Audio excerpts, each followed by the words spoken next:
Assalamualaikum warahmatullahi wabarakatuh. Bismillahirrahmanirrahim. Alhamdulillahilladzi a'azzana bil Islam wa akramana bil iman wa faddalana bil Qur'an. Allahumma shalli wa sallim wa barik ala nabiyyina Muhammadin sallallahu alaihi wasallam wa ala alihi wa ashabihi kiram. Bapak Ibu sekalian sahabat yang berbahagia, alhamdulillah pagi ini kembali kita bisa diberi kesempatan oleh Allah Subhanahu wa taala untuk memanfaatkan waktu baik kita, mudah-mudahan menjadi saksi yang baik nanti di hadapan Allah Subhanahu wa taala. Insyaallah pagi ini di halaqah tafsir yang ke-436 kita akan melanjutkan tadabbur surat Fatir ayat 12 sampai ayat 18. Pada pertemuan yang lalu kita menyudahi bahasan tentang orang-orang yang mendustakan, dan sebagai sunnahnya kita bersikap biasa saja dan menyerahkan kepada Allah Subhanahu wa taala, karena kemuliaan yang sesungguhnya adalah milik Allah, dan apa yang kita katakan termasuk juga kalimat juga akan dinaikkan di sisi Allah menjadi saksi sehingga menjadi penyebab diangkatnya derajat. Lalu Allah Subhanahu wa taala mengajak kita untuk melihat tanda-tanda kekuasaan. Pada kesempatan yang lalu ada pada diri kita penciptaan manusia hingga usia atau batas usia kita. Nah, sekarang kita sampai kepada tanda yang eksternal, yaitu di luar diri kita, di ayat 12 dan seterusnya. A'udzu billahi minasyaitonir rajim. Wa ma yastawil bahran hadza 'adbun furatun sa'iun syarabuhu wa hadza milhun ujaj wa min kullin ta'kuluna lahman tariyya wa tastakhrujuna hilyatan talbasunaha wa taral fulka fihi mawakhira litabtaghu min fadlihi wa la'allakum tashkurun. Dan tidak sama antara dua lautan, yang ini tawar, segar, sedap diminum, dan yang lain asin, lagi pahit. Dan dari masing-masing lautan itu kamu dapat memakan daging yang segar, kamu dapat mengeluarkan perhiasan yang kamu pakai, dan di sana kamu melihat kapal-kapal berlayar membelah laut agar kamu dapat mencari karunia-Nya dan agar kamu bersyukur. Masya Allah, ini satu ayat ini kita tadabburi. Bapak dan Ibu, caranya gampang. Bapak dan Ibu seolah-olah menaiki kapal di perbatasan antara laut yang asin dan air yang tawar. Di sini ada di mana tuh? Pernah Bapak dan Ibu? Gak pernah kepikiran ya, karena saking capeknya mikirin hidup. Di jalan udah macet, apa saat kita? Sesekali Bapak dan Ibu perlu di tempat pertemuan antara sungai dan laut. Saya pernah sekali dan berkesan sekali naik perahu yang tidak kecil tapi juga tidak terlalu besar. Artinya tangan kita bisa ngambil air. Dan itu merupakan sesuatu yang sangat luar biasa. Jadi kita lihat dari situ yang di sebelah kanan, asik, yang di sebelah kiri air tawar, masya Allah. Itu kita benar-benar berpikir itu air kenapa tidak bercampur. Ya. Coba kalau Bapak dan Ibu, ini air putih ya, ini air teh. Terus kita taruh di satu gelas lagi, yang ini taruh di sini, yang ini taruh di sini. Nyampur nggak? Campur. Ya. Kalau nggak nyampur nanti karomah itu. Tapi itu Allah menjadikan seperti itu. Siapa yang menjaga supaya air yang asin tetap di situ, yang tawar tetap di situ? Itu satu. Yang kedua, kita menikmati air tawar yang luar biasa. Kalau lagi giliran makan mah anjek banget ya. Kalau lagi ini nggak sedep nih kalau nggak ada teh, kalau nggak ada kopi, kalau nggak ada jus gitu ya. Tapi air yang tawar itu nikmat. Makanya disebut hada adbun furatun sa'ilun syarabun. Masya Allah, itu disebut duluan. Karena itu nikmat yang mahal yang hari ini sulit didapat oleh saudara-saudara kita di Gaza. Sulit. Bahkan nanti ada kalanya karena kondisi kesehatan kita nggak boleh banyak-banyak minum itu air. Betul ya? Jadi itu nikmat yang sangat luar biasa. Kita diberi nikmat air tawar yang segar, sedap diminum, itu luar biasa. Selama ini kita lihat air gini aja deh, biasa. Tapi itu luar biasa nikmatnya. Kalau kita lagi sedang di lautan berlayar seperti itu, tidak ada air, tidak bisa kita minum karena air laut itu asin dan pahit. Meskipun boleh digunakan untuk berwudu. Makanya itu saja perbandingan antara air laut dan air tawar itu bisa membuat kita Masya Allah, selama ini kita anggap biasa aja, ternyata itu nikmat Allah. Seandainya Allah jadikan air di dunia ini kotor semua, kita mau mandi, mau minum pakai apa? Itu merupakan salah satu kebutuhan pokok manusia adalah air bersih. Itu yang sulit didapati saudara-saudara kita di tempat lain, baik karena bencana alam atau karena yang sekarang terjadi peperangan. Itu luar biasa. Apalagi kalau diteruskan wa min kullin takuluna lahman thoriya. Masya Allah. Lahman thoriya.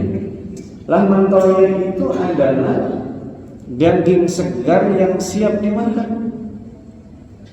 Karena tidak semua daging siap dimakan. Mohon maaf, coba Bapak kemarin kurban tuh habis sembelih, baru disembelih segar nih dimakan bisa. Amis ya. Tapi kalau ikan,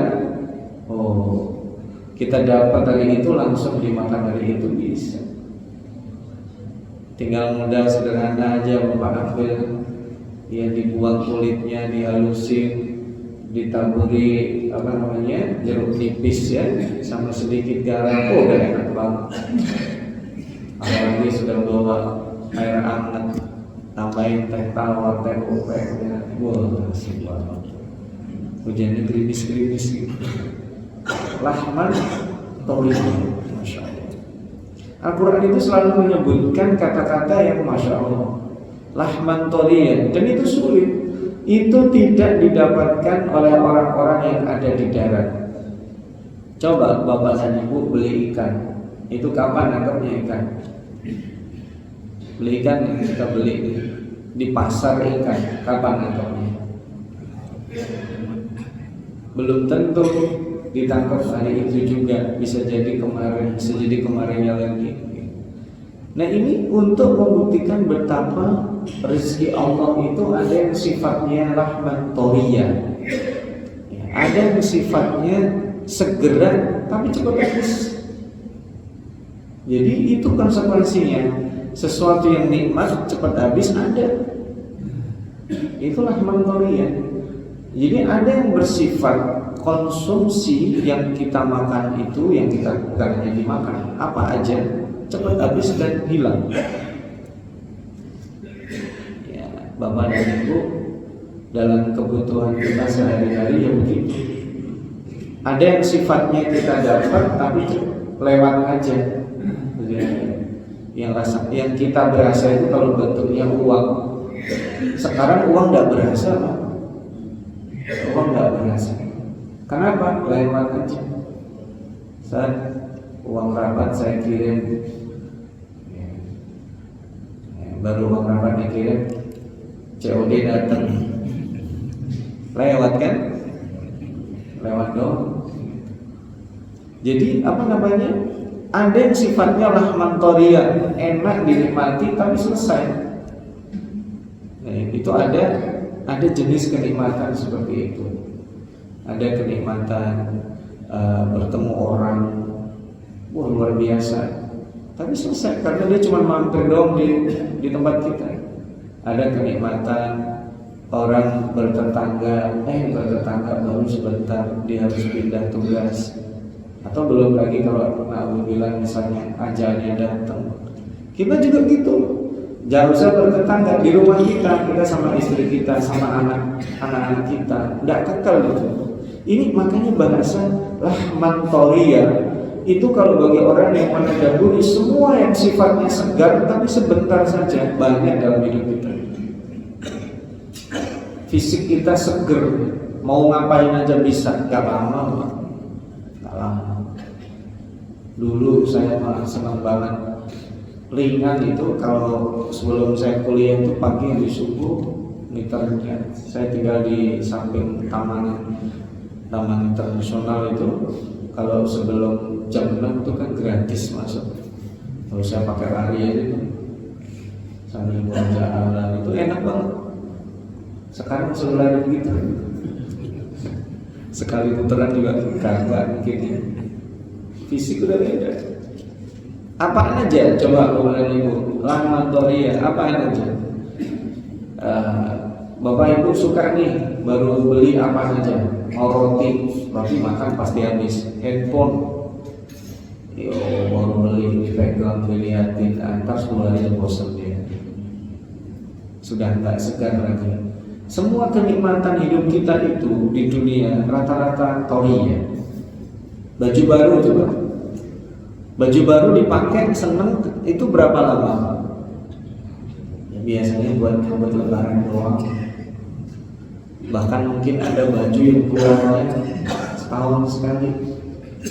Ada baju yang keluarnya, ada nggak baju yang dipakai sekali seumur hidup? Baju akan nikah. Nggak dipakai lagi, kalau dipakai lagi nanti marah sama dirinya. Jadi apa namanya? Sudah selesai. Ada yang memang gitu. Kenikmatan yang sifatnya gitu selesai. Maka Allah kasih tambahannya, wa tastakhrijuna hilyatan talbasunaha. Kamu bisa keluarkan dari masing-masing itu perhiasan. Mau itu mahal. Ya. Perhiasan yang diambil dari dasar laut, danau, itu mahal. Ya. Nah, sekarang pertanyaan saya, perhiasan gunanya untuk apa? Nah ini bahasanya itu hilyatan talbasunaha. Masya Allah. Perhiasan itu gunanya untuk apa? Kalau ditanya, nih bapak nih pakai cincin buat apa? Buat apa cincin? Zaman cincin ada batunya, buat apa batunya? Ada merah, ada merah set kalau dilihat dari kanan, dilihat dari kiri agak hijau, wah itu matanya baru bangun tidur. Nah itu apa namanya? Menjadikan kebanggaan, perhiasan itu kebanggaan, percaya diri. Nah, tapi tetap tidak boleh berlebihan. Dan bahkan saat kita pergi ke masjid, itu kan khudu zinatakum, bukan zina itu sudah melebihi kebutuhan pokok. Ya kan sebenarnya kalau pakai baju asal nutup aurat sudah bagus kan. Ya, tapi kalau bapak pergi ke masjid mau sholat, ya jangan gitu-gitu banget. Pakai yang bagus, ya. Makanya kalau ada orang sholat ke masjid, dia pakai baju sepak bola, udah gitu klubnya kalah lagi. Itu orang yang di belakangnya sholatnya busuk kan? Ya kalah sih pak. Lagi kalau baca imamnya panjangannya ada kemana-mana jatuhnya. Jadi kalau perhiasan itu kalau digunakan yang benar dapat pahala gitu. Karena Allah menyukai asar nikmatnya itu diperlihatkan. Nah ini jangan salah paham. Fa'amma bi nikmati rabbika fahaddis. Fahaddis itu kelihatan. Kelihatan itu bukan dilihatin doang. Orang itu mendapatkan manfaat dari nikmat itu. Makanya bahasanya fahaddis, bukan ngomong. Fahaddis itu apa? Berceritalah. Berceritalah apa? Ya habis dapat gusuran ya, minimal traktir lah itu temennya, beliin lah itu baju dan sebagainya, kasih lah istrinya, kasih anaknya, gitu lah kira-kira. Kita habis gajian, makanya ada tuh berkah, misalnya anak yang baru pertama kali dia namanya di sekolah, yang anak bapaknya ibunya dia kerja, gaji pertamanya dia nggak pakai apa-apa, dia pergi ke orang tuanya, dikasih orang tua, kasih duitnya atau dikasih dalam bentuk barang. Itu fahaddis namanya. Nah, fahaddis itu bukan ngomong doang. Kalau ngomong doang itu fatakallam. Itu nggak boleh gitu, justru malah menghasilkan hasad. Makanya hilyatan talbasunaha itu membuktikan, oh, atas dia gitu. Orang bersyukur, nah itu perhiasan. Makanya perhiasan itu dilarang kapan? Ketika sudah berlebihan. Sama makan juga begitu. Semua yang sudah berlebihan itu dilarang. Ya, makan kalau sudah berlebihan, padahal makan itu mubah. Perhiasan mau dibolehkan. Kalau sudah berlebihan, ibu-ibu nggak boleh juga. Pakai gelang mungkin boleh lah 5. Tapi kalau dari sini ke sini gelang semua itu sudah berlebihan. Pakai anting jangan berat-berat, kasih yang peningannya juga nggak kelihatan juga kan. Bapak punya jam banyak, pakai satu aja. Oh, dia punya jam 5, sini 3, sini 2, berlebih buat apa? Ya. Belum lagi harganya, kan gitu ya. Dengar-dengar ada jam yang harganya miliar kan? Karena sehebat sebanyak apapun tidak bisa membeli harga diri seseorang. Makanya hilyatan talbasunaha ini bahasanya sederhana. Bapak dan ibu ketika ke masjid, dan itu bahasanya khudhu zinatakum inda kulli masjid, itu ada pesan penting, karena itu yang dipanggil juga bukan umat Islam, ya Bani Adam. Itu kesetaraan kita. Bani Adam, kita itu semua anaknya Nabi Adam. Kok bisa beda-beda ya? Saya pakai baju putih, nanti ada yang pakai baju hijau, coklat, kok bisa beda-beda? Beda selera mungkin, beda nasib mungkin. Ada baju yang bagus dia nggak sempat dia cuci, kotor mungkin dan sebagainya. Itu membuat kita semakin dekat dengan Allah kalau menadaburi itu. Nah, ini saya sudah ini satu ayat, kelamaan nggak selesai ayat, saya lanjut. Wa tarul fulka fihi mawakhiran litabtagu min fadlihi wa la'allakum tashkurun. Nah, kita disuruh membayangkan di atas kapalnya tadi. Ya, di atas kapalnya itu kalau kita pikir berlayar membelah laut mencari karunia. Karena orang dalam perjalanan itu dapat semua.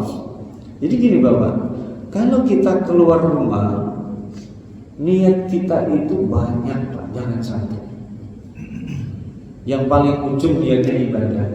Inna salati wa nusuki wa mahyaya wa mamati lillahi rabbil alamin.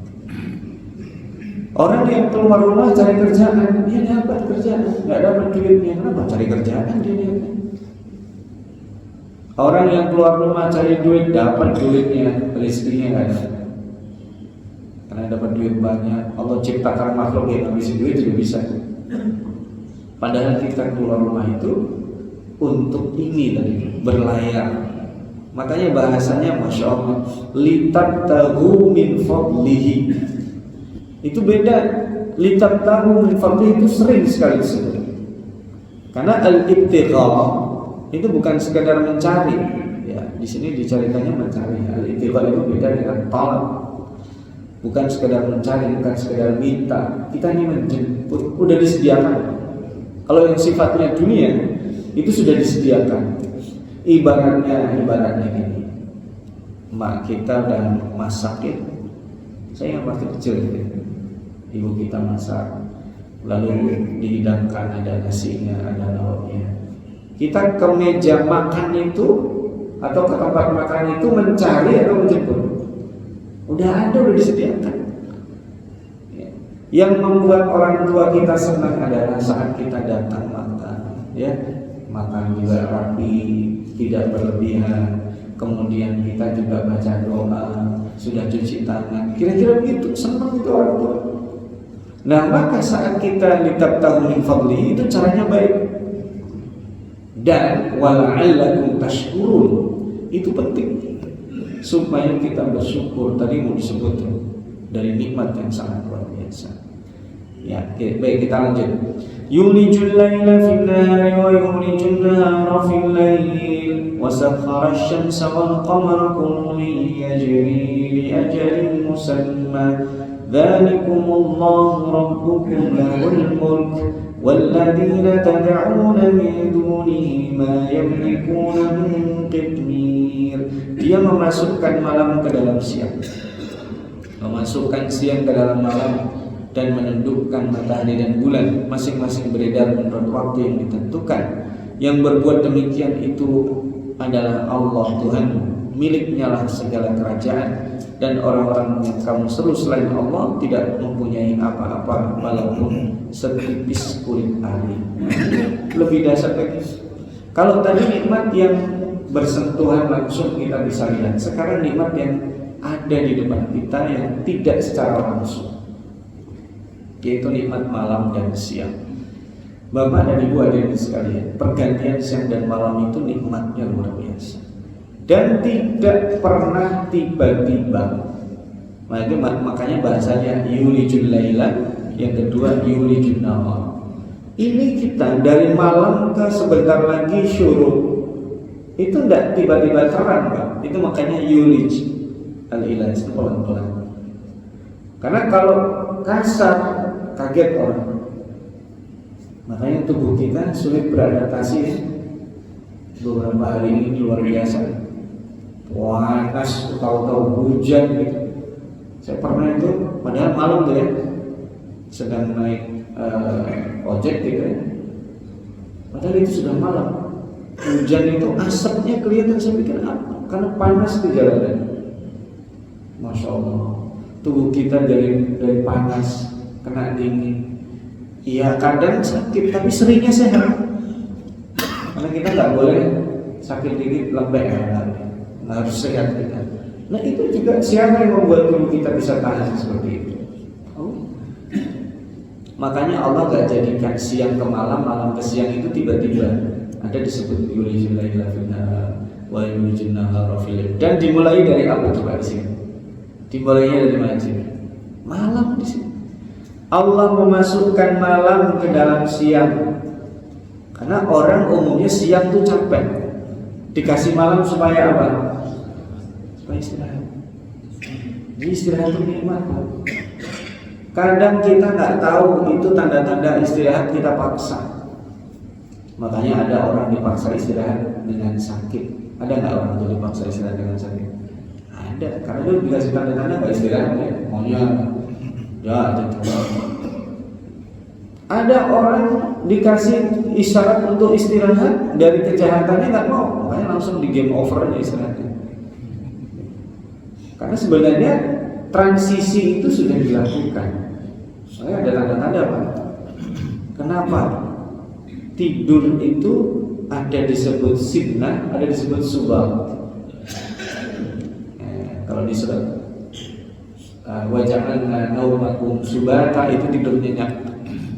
Tidur nyenyak itu nikmatnya luar biasa. Tapi juga ada yang namanya tidur itu sinnah. La ta'khudhuhu sinatun wala naum. Sinnah itu muqaddimatun naum. Jadi ngantuk itu nikmat Pak. Nikmat. Makanya Bapak ngantuk nikmati dulu. Karena itu mukaddimat. Orang kalau tidurnya nggak pakai ngantuk, kita bisa bayangkan berapa banyak orang kecelakaan. Di artinya kalau saya lagi kerja ngantuk luar biasa, ya sudah tidur aja sebentar. Makanya Rasulullah SAW itu sering melakukan kailulah. Tahu kailulah? Kailula itu tidur cuma 5-10 menit sebelum ada zuhur kan. Dulu saya pernah melakukannya untuk beberapa waktu lalu ketika menjadi dosen biasa gitu ya. Ya sudah tentu itu kita mau job aja gitu. Enak sekarang nggak bisa, kerjaan banyak banget. Padahal itu sederhana tuh. Kita berarti mengingatkan apa nih? Subuh misalnya jam 12 kurang seperempat ya. Setengah 12 kita udah rebahan di kita sebenarnya. Bisa nggak kita rebahan sedikit? Kalau rebahan nggak jadi dan nggak janji saya.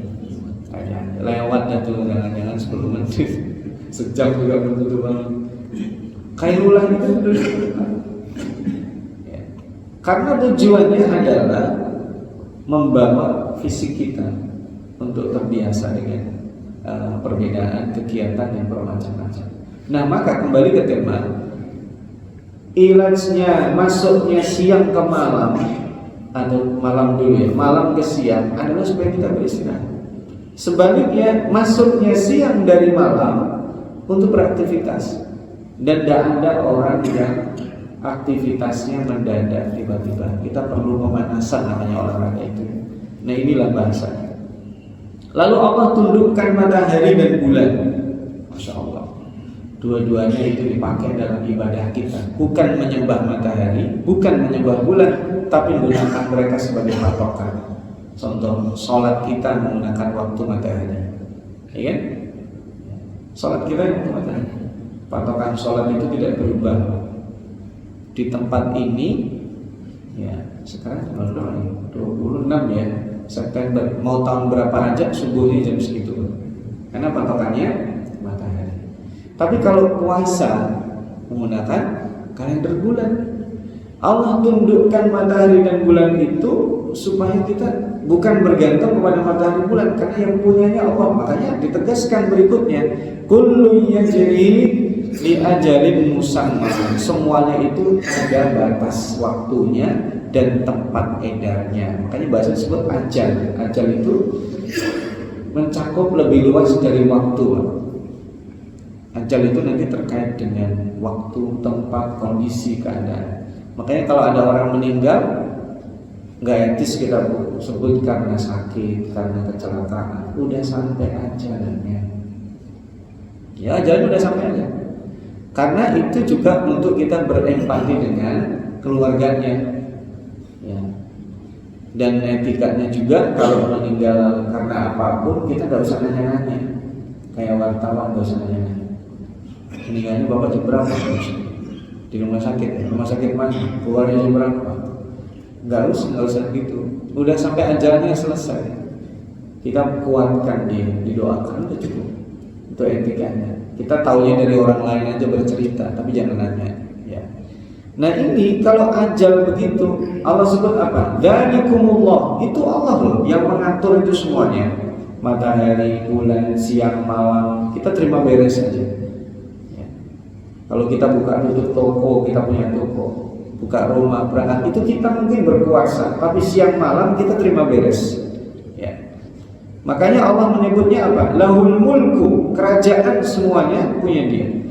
Nah, sementara ini disindir manusia. Yang kamu minta, yang kamu memohon, yang kamu berdoa selain Allah nggak punya apa-apa. Nah, ini bahasanya Qitmir itu kulit paling atas manusia.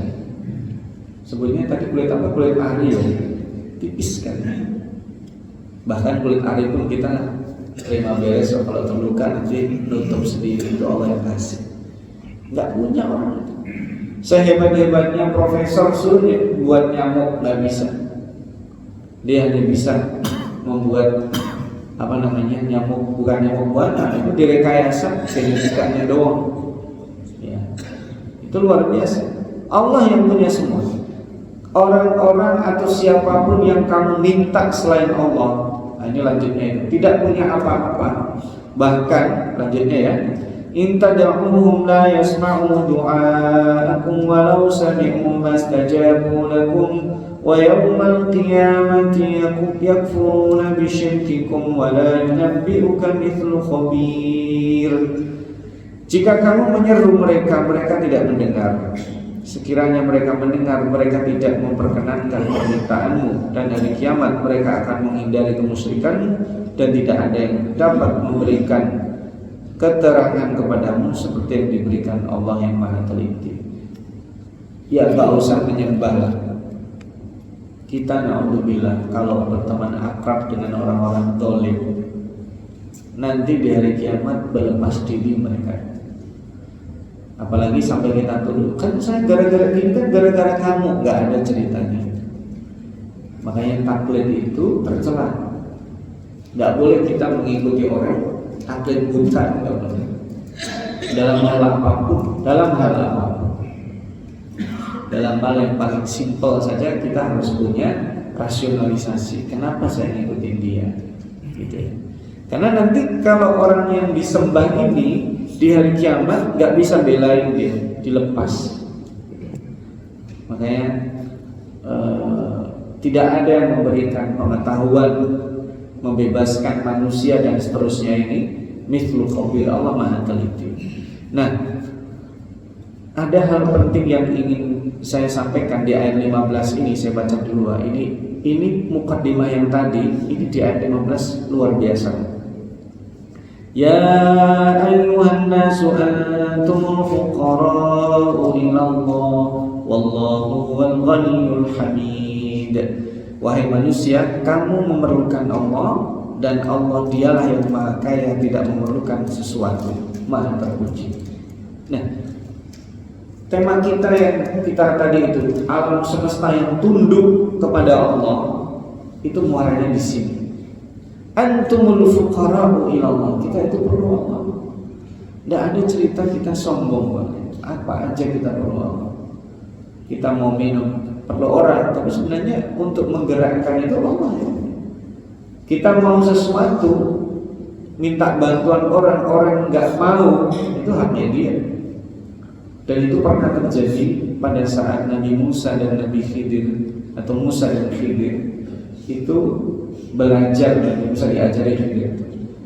Itu dia bertamu, ingin, ya istilahnya ibarat bertamu, makan dan minum di kampung, gak ada yang mau menerima mereka. Gak ada yang mau menerima mereka. Ya, silakan baca di akhir juz 15 atau juz 16 itu ya.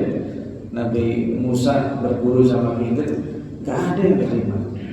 Ini kampung di sini gini amat, gak ada yang menerima kita. Baru kemudian ketika melihat ada rumah yang mau roboh, dibenerin itu sama Nabi Khidir, Nabi Musa komentar, nah boleh juga nih, nanti hasil dari benerin ini dapat upah, kita bisa makan. Nah itu yang kemudian diselesaikan. Nah, gak bisa, saya akan kasih tahu apa hal-hal yang tadi saya lakukan. Silakan nanti Bapak dan Ibu lihat kembali kisah Musa dan Khidir di akhir juz 15 surat Al-Kahfi dan awal juz 16.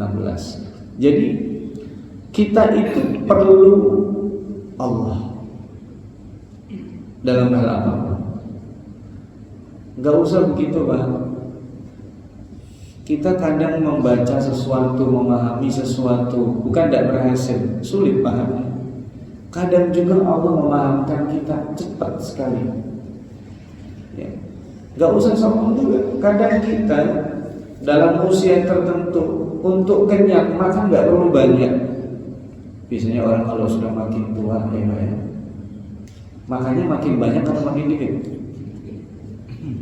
Makin banyak Ustaz. Wah aneh juga sih. Maksud saya kalau sudah berusia, makan itu biasanya jarang yang banyak. Bukan karena bosan, karena kebutuhannya begitu. Nah, waktu masih kecil juga gitu. Ya Masya Allah. Dulu zaman bapak ibu nenek kita itu untuk makan, anak-anak kecil nangis Pak, minta makan. Lah kalau sekarang banyak itu anak-anak disuruh makan aja sampai nangis. Ada anak kecil susah makan, ada. Giliran udah gede apaan aja dimakan, kita marahin. Bingung tuh anak. Tuh waktu kecil saya dimarah-marahin suruh makan, sekarang doyan makan disuruh jangan makan, bingung. Ya itu siklus namanya. Kita itu perlu Allah, sementara Allah nggak perlu kita, bahkan sholat kita. Makanya ini hadis sering sekali saya baca itu. Hadis yang ada di Arba'in Nawawi itu di belakang itu. wahai manusia, seandainya semua yang diciptakan Allah, inna awwalakum wa akhirakum wa insakum wa jinnakum, semuanya baik ya, ala atqa qalbi rajulin wahidin minkum ma zada dzalika min mulki syai'an, tidak menambah manfaat apapun. Ya. Sebaliknya, law anna awwalakum wa akhirakum wa insakum wa jinnakum, seandainya manusia jin pertama diciptakan sampai akhir, kanu ala afjari qalbi rajulin wahidin minkum, mereka semuanya kualitasnya buruk, seburuk-buruknya, mana qasada kami mulki syai'an, Allah enggak rugi. Ya. Seandainya semuanya berkumpul ya, kanu fi sa'idin wahid, law anna awwalakum wa akhirakum wa insakum wa jinnakum kanu fi sa'idin wahid, mereka berkumpul di suatu tempat meminta kepada Allah, wa a'taitu kulla wahidin mas'alatahu, aku kasih masing-masing permintaannya, mana qasadaka min mulki syai'a, tidak mengurangi kerajaanku, kata Allah, illa, kecuali kama udkhilal mikhyatul bahra, kecuali seperti sehelai benang jahit dimasukkan ke laut lalu Bapak tarik lagi, air lautnya berkurang enggak? Itulah kira-kira. Jadi Allah Maha Kaya, enggak kurang. Makanya syukur itu tadi, kalau masih ingat ayat 12, itu menjadi kebutuhan kita. Nah, itu yang disukai Allah. Ya, saya langsung ya. Nah, Allah Maha Kaya, Hamid, terpuji. Kaya yang terpuji, karena di dunia ini ada orang kaya dicela. Ada nggak orang kaya tapi tidak disukai, orang kaya tapi dimaki, dibenci? Ya, na'udzubillah min dzalik. Iya syahidihim wa ya'ti bi khalqin jadid, jika dia menghendaki niscaya dia membinasakanmu dan mendatangkan makhluk yang baru menggantimu. Allah bisa ganti kita. Wa ma dzalika 'ala Allahi bi'aziz, dan yang demikian itu tidak sulit bagi Allah. Wa la taziru waziratun wizra ukhra wa in tad'u muthqalatun ila himliha la yuhmalu minhu shay'un walau kana dha qurba innama tunziru alladhina yakhshawna rabbahum bil ghaibi wa aqamus salata وَمَنْ تَزَكَّى فَإِنَّمَا يَتَزَكَّى لِنَفْسِهِ وَإِلَى اللَّهِ الْمَصِيرُ, dan orang yang berdosa tidak akan memikul dosa orang lain. Dan jika seseorang dibebani berat dosanya, memanggil orang lain untuk memikul bebannya itu tidak akan dipikulkan sedikit pun, meskipun yang dipanggilnya itu kerabatnya. Kesungguhnya yang dapat kau beri peringatan hanya orang yang takut adab Tuhannya sekalipun mereka tidak melihatnya, dan mereka melaksanakan sholat. Siapa yang menyucikan dirinya, sesungguhnya dia menyucikan diri sendiri untuk kebaikan dirinya, dan kepada Allah tempat kembali. Singkatnya gini Bapak, setiap orang akan mendapatkan risiko dari yang dia perbuat. Gak bisa orang memikul dosa orang lain. Udahlah, ente minum khamr, nanti saya tanggung dosanya. Gak ada itu cerita. Ini ngomong doang. Kalau di dunia udah ente makan, saya bayar, bisa. Itu namanya traktir. Ya. Tapi bisa nggak? Ada orang yang dipukul ente ya, nanti yang merasakan sakit saya, bisa nggak gitu? Ya bisa nggak? Ada orang misalnya kayak gitu ya, itu perumpamaan. Udah ente aja yang maju, ntar kalau ente kepukul, kepentok, nanti saya aja yang sakit, bisa nggak? Nggak bisa. Demikian juga, wala taziru waziratun wizra ukhra, dosa itu ditanggung sendiri dia. Nah nanti ada tambahannya nih, orang yang menunjukkan, mengajak, nah itu ada tambahannya itu. Ada pajaknya tambahannya itu. Karena dia nunjukin, merayu, bagi maksa, bantu. Itu pernah juga disampaikan kepada orang-orang munafik di Madinah dulu, orang-orang kaya itu. Mereka punya budak perempuan. Budak perempuannya disuruh zina, lalu uangnya dia ambil. Maka Allah membenci mereka. Sementara budak-budak ini melaporkan kepada Rasulullah, turun di bawah. Jadi orang itu dosa gak bisa dipikul orang lain. Nah kalau dalam kondisi seperti itu, mereka tidak berdosa. kecuali mereka menginginkan itu. Nah, orang-orang yang lapor itu kepada Rasulullah banyak ada seperti itu, tapi mereka tidak bisa apa-apa ya Rasulullah. Makanya turunkan itu dalam surat An-Nur. Nah, meskipun yang diminta itu kerabatnya, kerabat itu bisa anak, bisa orang tua, bisa saudara. Ya, saya kasih dan nanti banyak tak ada cerita karena bisa sama-sama gak punya.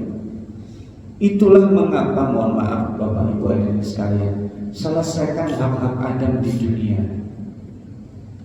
Makanya jangankan orang biasa, para syuhada, orang yang meninggalnya kualitas paling tinggi itu menggantung kalau dia masih punya hutang. Makanya hutang itu bukan masalah sepele, selesaikan masalah hutang. Karena hutang itu akan mengakibatkan seseorang tertanggung nanti. Sementara di sana kita nggak bisa apa-apa, nggak bisa apa-apa. Karena nanti disebut ada, saya akan tutup dengan menggambarkan sedikit hadis Rasulullah SAW itu. Ketika para sahabat ditanya, atadruna manil muflis? Kamu tahu nggak apa itu orang bangkrut? Para sahabat jawab sederhana, al-muflisu fina man la dirham lahu. Yang bangkrut ya orang yang tidak punya duit ya Rasulullah. Rasulullah kasih tahu dah. Al-muflisu, orang yang bangkrut, man ya'ti bi sholatihi wa siyamihi, ya, wa zakatihi wa amalihi, orang yang datang dengan sholatnya, puasanya, zakatnya, amal baiknya. Ya'ti yaumal qiyamah, pada hari kiamat datang, wa syatama hada wa safaka dima'a hada. Dia mendolimi orang, melakukan keburukan, akhirnya orang itu mengadu kepada Allah. Nah, itu baru yang bangkrut. Karena di sana tidak ada pembayaran kontan, adanya paket tabungan yang sudah ditabung. Amal baiknya diambil semua. Ketika yang ngadu makin banyak, keburukan yang orang yang mengadu ditimpakan ke dia sampai habis semuanya, waturiha finnar, maka dia masuk neraka. Dan itu prosesnya tidak mudah. Makanya wala taziru wazratu wizra ukhra itu tidak berlaku kerabat dan orang yang dicintai balas jasa apapun namanya nggak bisa. Makanya peringatan seperti ini kata Allah hanya bermanfaat yahsyauna rabbahum bil ghaib. Meskipun kita nggak tahu, tapi kalau kita percaya, lalu waqamus shalah, kita salat, faman tazakka fa innama yatazakka li nafsi, menyucikan diri itu yang menguntungkan ya diri kita. Orang kalau bersih enak. Untuk apa tujuan kita melakukan tazkiyah? Itu di akhir ayat wa ilallahil masir. Nanti ada disambung perumpamaan insyaallah nanti pada pertemuan berikutnya.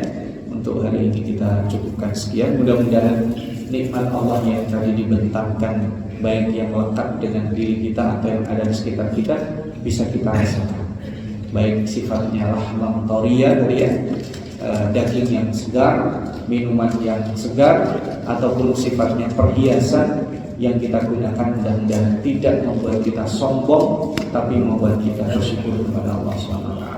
Di akhir saya ingatkan jangan lupa mendoakan saudara-saudara kita di Gaza di Palestina. Mudah-mudahan Allah berikan keselamatan, Allah bebaskan dari keburukan, kezaliman dan penjajahan. Yang sakit mudah-mudahan Allah sembuhkan, yang dalam perjalanan mudah-mudahan Allah jaga.